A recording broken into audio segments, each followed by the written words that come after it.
പ്രിയപ്പെട്ടവരെ, സോഷ്യൽ മീഡിയകളിലും ചർച്ചാവിഷയമായ ചെമ്മാട് ദാറുൽ ഹുദ എന്ന സ്ഥാപനത്തിൻ്റെ പേരിൽ നടന്നുകൊണ്ടിരിക്കുന്ന പ്രക്ഷോഭം, സ്ഥാപനത്തിൻ്റെ തകർച്ചയോ വളർച്ചയോ ഇതൊന്നുമല്ല എൻ്റെ വിഷയം. അതേസമയം ഈ ചർച്ചയ്ക്കിടയിൽ അല്ലെങ്കിൽ ഈ പ്രതിഷേധത്തിനിടയിൽ ആ പ്രസ്ഥാനത്തിൻ്റെ അല്ലെങ്കിൽ ആ സ്ഥാപനത്തിൻ്റെ നേതൃപദവിയിൽ നിൽക്കുന്ന ഒരു വ്യക്തി വലിയ ശബ്ദത്തിൽ പറയുന്നത് കേട്ടു, ഇസ്ലാമിക സ്ഥാപനങ്ങളിൽ രാഷ്ട്രീയക്കാർക്കെന്ത് എന്ന അർത്ഥത്തിലെ ചില വാക്കുകൾ.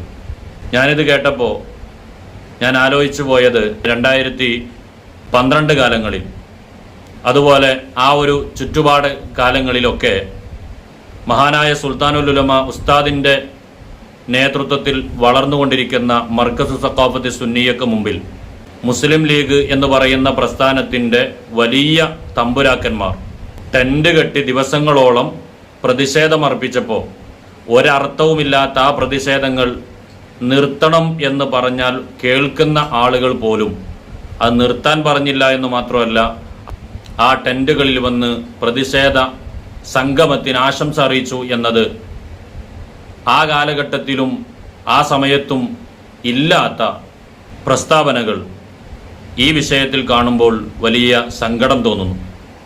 അതുപോലെ പാലക്കാട് ജില്ലയിലെ കുഞ്ഞു ഹംസയും അനുജനും മരണപ്പെട്ടതിൻ്റെ ചരിത്രം എന്താണെന്ന് ഞാൻ പറയേണ്ടതില്ലല്ലോ.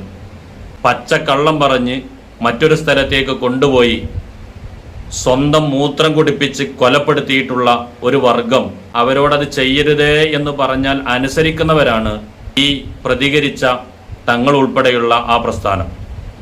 അവരുടെ വാക്കോ അവരുടെ പ്രവർത്തനങ്ങളോ എഴുത്തോ ഇത്തരം പ്രവർത്തനങ്ങൾക്കെതിരെ ഒരു അനക്കം പോലും ഉണ്ടായിട്ടില്ല എന്നതാണ് സങ്കടം. അന്നൊന്നുമില്ലാത്ത വേദന ഇന്ന് ദാറുൽ ഹുദക്ക് നേരെ വന്നപ്പോൾ വലിയ രോഷാകുലനായി പ്രസ്താവനക്ക് മുന്നിൽ നിൽക്കുമ്പോൾ വലിയ സങ്കടമുണ്ട്. പക്ഷേ അതോടൊപ്പം ഇസ്ലാമിക സ്ഥാപനങ്ങളിൽ രാഷ്ട്രീയക്കാർക്ക് ഇടപെടേണ്ടതില്ല എന്ന വാക്ക് അതൊരു നേതൃത്വം പറയേണ്ട വാക്ക് തന്നെയാണ്. ആ നിലക്ക് സന്തോഷമുണ്ട്. അള്ളാഹു എല്ലാ ദീനി സ്ഥാപനങ്ങളെയും ദീനി സംരംഭങ്ങളെയും ദീനി പ്രസ്ഥാനങ്ങളെയും വേണ്ടുവോളം വളർത്തി ഉയർത്തി ഈ രാജ്യത്ത് മുത്തുനബി പഠിപ്പിച്ച സന്ദേശങ്ങൾ കൃത്യമായി അവതരിപ്പിച്ച് മുന്നോട്ട് പോകാൻ, പഠിപ്പിച്ച് മുന്നോട്ട് പോകാൻ തൗഫീഖ് ഉണ്ടാകട്ടെ പ്രാർത്ഥിക്കുന്നു.